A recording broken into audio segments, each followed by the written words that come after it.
Hai, kembali ke Quarter Liter Channel. So, hari ni abang nak bercerita dengan korang tentang satu motosikal suku liter, yang mana motosikal ni sebenarnya dah 3 tahun berada di pasaran, tetapi kebelakangan ni motosikal ni telah menjadi buah mulut rakyat Malaysia.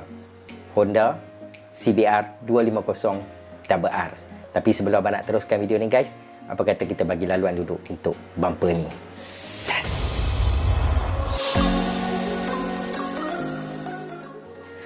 Hai korang, bersama Abang GQLC. Seperti biasa di channel abang ni banyak mempaparkan tentang pemotoran, review part dan aksesori vlog, dan juga abang ada share beberapa tip untuk YouTubers bermula. So hari ni kita nak bercakap pasal motosikal Honda CBR 250 WR guys. Motosikal ni dah 3 tahun dikeluarkan, tetapi baru-baru ni lah baru nak masuk ke Malaysia. Bukan sebab Honda tak mau bawa masuk ke belakangan ni, sebab motosikal tu tidak mengikut piawaian yang Malaysia letakkan, iaitu kita ikut standard Euro spec. Dan motosikal Honda keluar tanpa Euro spec. Sebab itulah Honda tak masuk. Tapi bila pihak Honda dah ada sedikit pengubah suaian kepada motosikalnya, dan bila dia nak bawa masuk guys, ini berita yang menggemparkan semua peminat-peminat suku liter.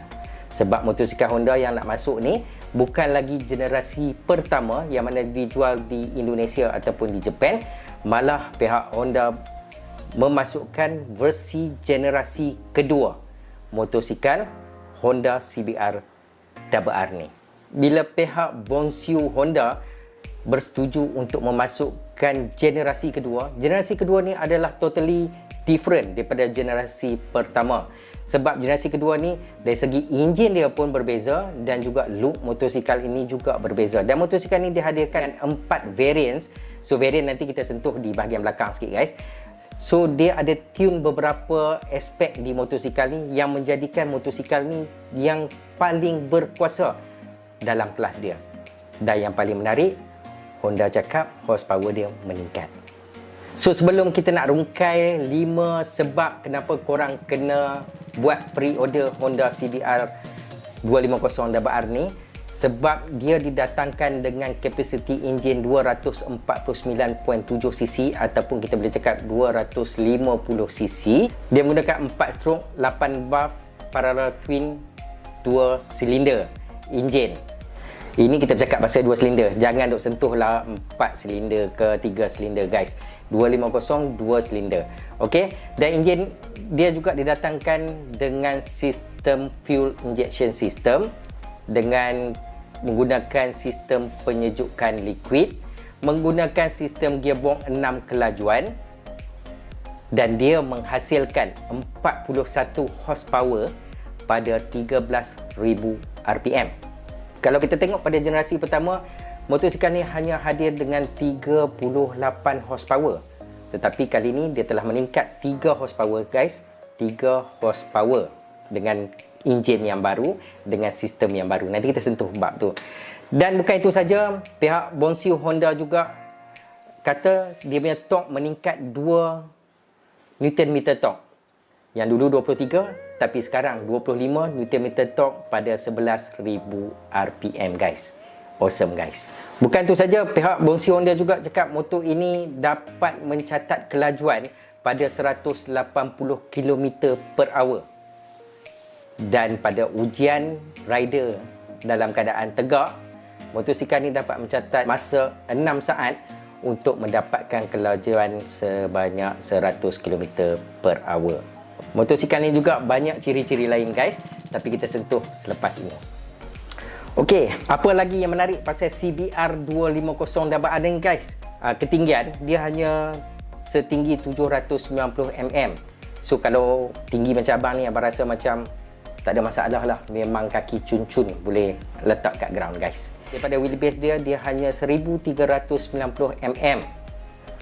Dan berat dia guys hanya 168 kg.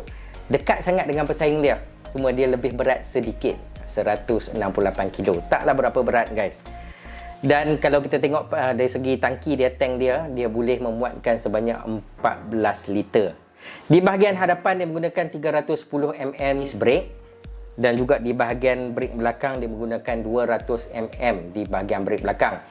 Dan motosikal ini juga didatangkan dengan dui ABS depan dan belakang. Di bahagian depan dia menggunakan rim 17, sama juga belakang rim 17, dan tayar hadir 110/70 di bahagian depan dan 140/70 di bahagian belakang.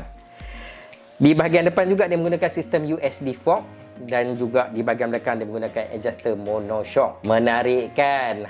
Tapi kita nak tahu kenapa kita perlu memilih CBR 250 2020 ni. 5 sebab korang kena tengok dulu sebelum korang beli CBR 250 ni guys. Okey, yang pertama, kenapa korang kena pilih CBR 250 R? Dia mempunyai excellent design untuk 2020. Kalau korang tengok dari segi rupa bentuk motosikal Honda CBR ni guys, dia didatangkan dengan bentuk yang begitu aerodinamik. Kalau dari segi depan dia, bahagian depan dia, korang boleh lihat dia didatangkan dengan dual LED light, yang mana lampu mempunyai dua lampu, dan lampu di atas juga bertindak sebagai signal. Dan kalau korang tengok lampu CBR tampil dengan dua lampu LED di bahagian hadapan, ini menampakkan motosikal ni begitu garang guys, sangat garang. Abang tak tahu nak cakap kat korang macam mana.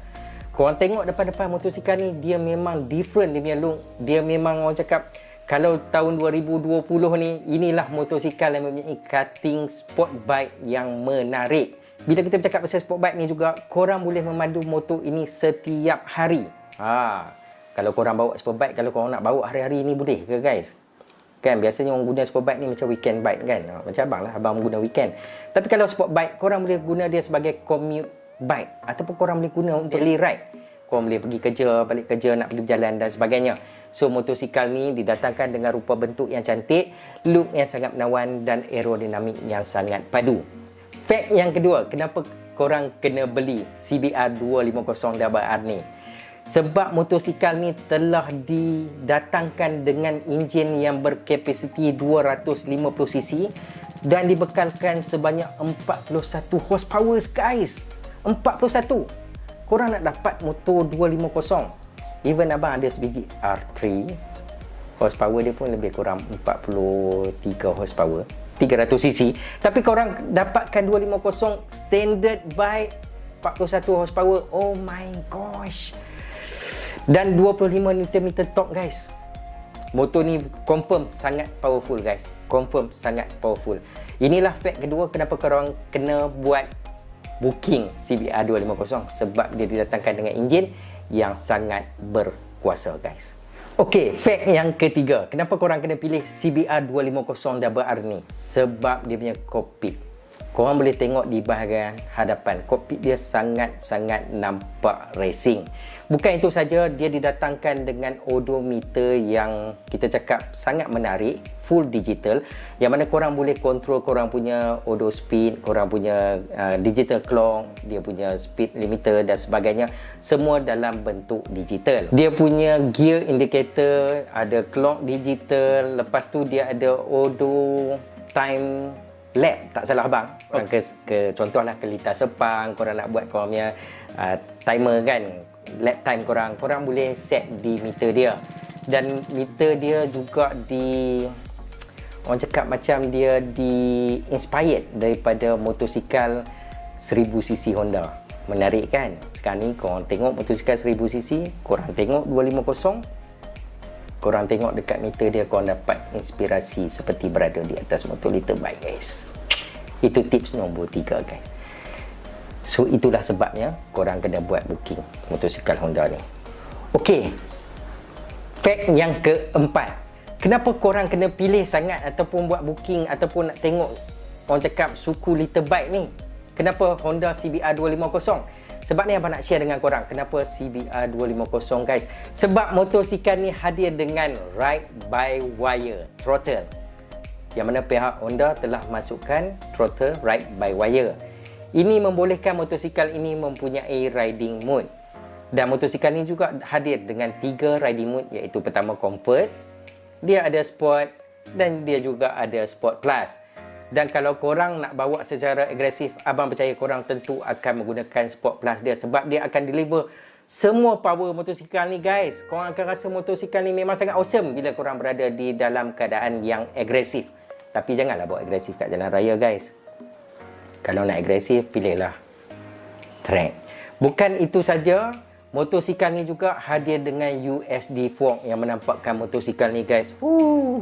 Abang beritahu kat korang, kalau korang tengok motosikal ni dari sisi tepi dia, korang nampak USD fork dia dengan dia punya disc brake 310mm disc brake menggunakan brake clipper Nissin, korang akan nampak motosikal ni tersangat handsome. Dan dari segi tepi dia, sisi tepi, korang nampak seperti superbike guys. Aduh weh, bawa 250 tapi nampak macam superbike. Yes, korang kena percaya. Sebab itulah fact yang keempat ni, korang kena tengok lagi kelebihan yang pihak Honda tawarkan, menjadikan value motosikal Honda CBR 250 ni patut kita letakkan sebagai pilihan. Fact yang kelima guys, kenapa korang nak kena beli ataupun pre-order ataupun pilih suku liter bike ni CBR 250 WR? Sebab motosikal ni hadir dengan quick shifter. Quick shifter guys. Dia bukan saja quick shifter untuk masuk gear guys, tapi dia datang dengan auto blipper, iaitu korang boleh upshift dan downshift tanpa menarik clutch. Itu adalah satu benda yang menarik pihak Bongsu Honda tawarkan di Honda generasi kedua yang akan masuk ke Malaysia pada hujung tahun ni guys. Sebab selain daripada kita cakap dia punya quick shifter, motosikal ni juga datang dengan dual channel ABS, yang mana korang ada ABS di bahagian depan dan juga di bahagian brake belakang. Bukan itu saja guys, motosikal WR ni juga hadir dengan assist and triple clutch. Korang akan boleh bawa secara agresif, downshift dalam keadaan yang laju dan sebagainya. Korang tak akan merasakan motosikal korang jerk ataupun tangkap ataupun lock tayar belakang korang. Even kalau korang ride secara agresif di dalam litar yang basah, dalam keadaan hujan, keadaan berpasir dan sebagainya, korang akan rasa triple clutch, assist and triple clutch ni sangat-sangat membantu riding korang.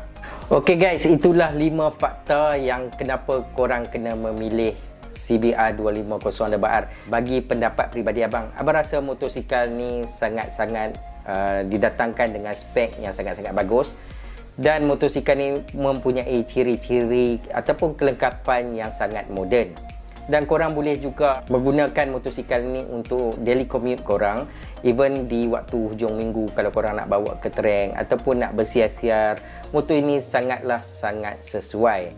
So bagi abang, dari segi look, dari segi kelengkapan ataupun kelebihan yang pihak Bongsu Honda tawarkan, menjadikan motosikal berkuasa 250cc ataupun suku liter bike ni menjadi satu motosikal pilihan yang mungkin akan memberi sedikit saingan kepada Yamaha R25 di Malaysia. So, motosikal ni juga mungkin akan hadir dalam 4 varian, 5 varian, abang pun tak pasti. Tetapi kalau kita tengok varian yang sangat popular sekarang ni, dia ada Racing Red yang mempunyai warna merah dan dikal moto race, okey. Dan dia juga didatangkan dengan warna matte gunpowder black metallic. Motosikal ni didatangkan dengan matte black dan juga ada sedikit suntikan berwarna merah chassis di bahagian belakang dan sikit di bahagian tank dia. Bukan itu saja, motosikal ni juga akan hadir dengan Barberi matte red color, yang mana color ni mungkin menjadi salah satu warna yang akan official akan masuk Malaysia untuk mass production. Dan satu lagi warna putih ataupun warna silver yang mana mereka akan tawarkan.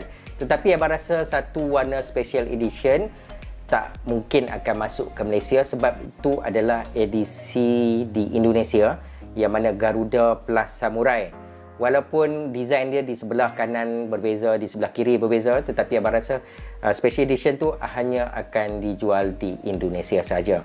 Tetapi apapun, yang pasti pihak Bongsu Honda telah rasminya akan memasukkan motosikal ni pada hujung tahun ni, mungkin November atau Disember nanti. So guys, Abang rasa kalau korang ambil motosikal ni, korang pergi buat pre-booking dekat mana-mana dealership Honda, korang adalah orang yang pertama akan memandu Gentra 250 Honda CBR 250 WR ni guys. So abang rasa sedikit kupasan abang 5 fact ataupun 5 fakta kenapa korang kena pilih ataupun beli Honda CBR ni menjadi sedikit sebanyak rujukan untuk korang. Kalau korang rasa video ni bermanfaat, please consider to subscribe abang punya channel dan follow abang di semua social media, di Facebook, Instagram, Twitter dan sebagainya. Abang akan letakkan link nanti di bawah. So guys, sampai jumpa lagi. Assalamualaikum Kuatir Little Channel. Bye guys.